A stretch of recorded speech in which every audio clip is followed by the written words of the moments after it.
Welcome back, everyone.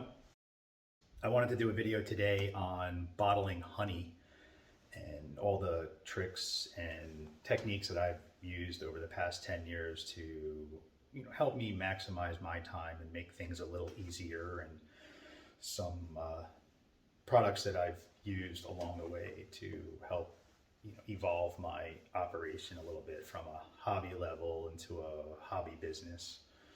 I'm going to go over everything that's needed to bottle your own honey. First, obviously, the vehicle or the jar to bottle your honey in. And on a side note on this, I just want to stress to everyone that honey is measured in weight. You have liquid ounces and you have weight ounces. Honey is not measured by liquid volume, it's measured by weight. So 11.9 ounce jar is going to actually be about 16 ounces by weight.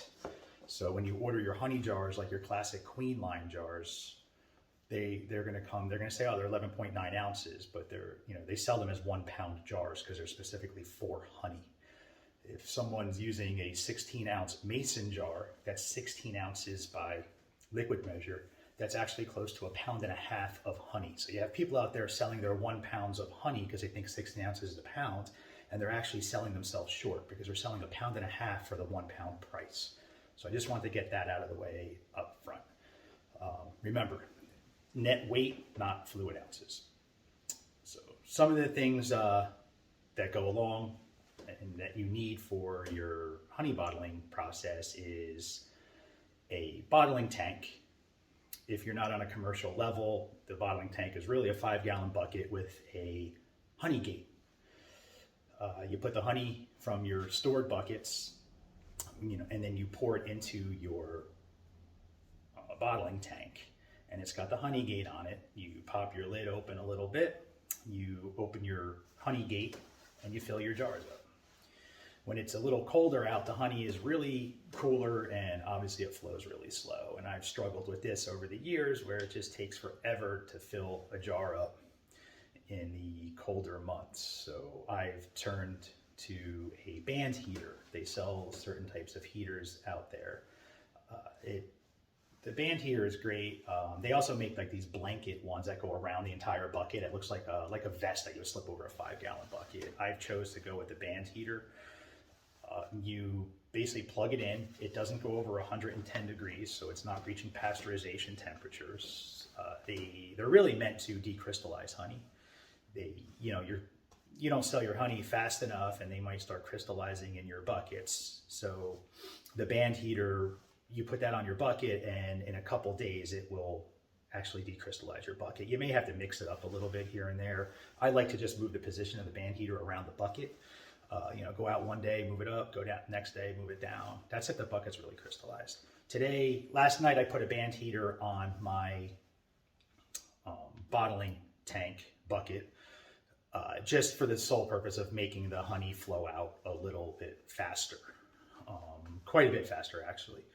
So I'm going to do a demonstration video on filling up those jars for y'all, and you'll get an idea. It's not a complicated process. It's really just figuring out the little tricks to make it easier, a little less messy. You would have figured them out on your own as you went, but I figured, you know what, let me just share my 10 years of experience that I've had with this, and some of the things that I've used to iron out my issues and some of the bottlenecks in my operation. So I'll set the camera up and we will start, filling the jars up. Okay, so we're going to start jarring up some honey. Very important with the band heater. The bucket has to be completely full to use a band heater. So when you start filling your jars, unplug that band heater because you don't want to lose track and have the level of honey go below the band heater and there's nothing here, and that could actually be a problem, a hazardous problem. So always unplug your band heater when you're emptying a bucket. Probably a good practice to even just take it off. So you're going to crack the top of the lid, and that's going to create your airflow. If you don't crack the top of the lid, the honey's going to flow out slow. And then at one point, it's just going to all kind of like burp, and the honey's just all going to flow out on you. I always keep a bucket underneath to kind of catch any drips of honey.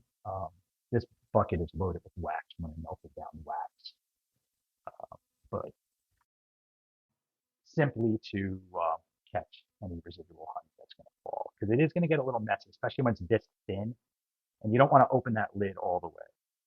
Actually, this isn't bad at all. Sometimes it's too thin and it just spills out all over the place, and that's bad because it can be too thin. If it's like water, it'll the honey will just start leaking out in all places that you don't want it to, and it just overflows and it just becomes a gigantic mess, which defeats the purpose of trying to make things easier. So there you go. You want to close your gate a little bit shy of the fill level because remember the honey is going to kind of continue to pour. Little residuals are going to pour in there. Give a little straight, put that jar aside.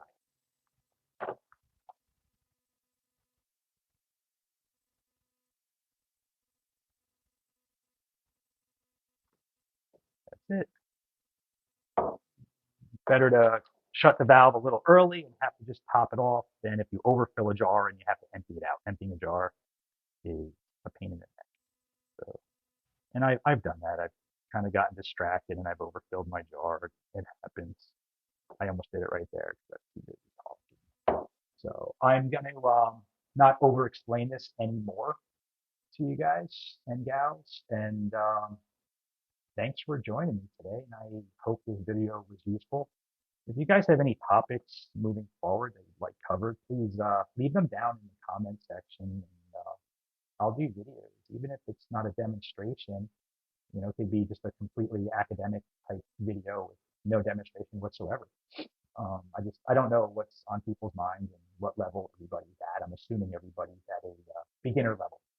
So please feel free to leave comments about some topics you'd like to see coming up in the future. Thanks for joining me, and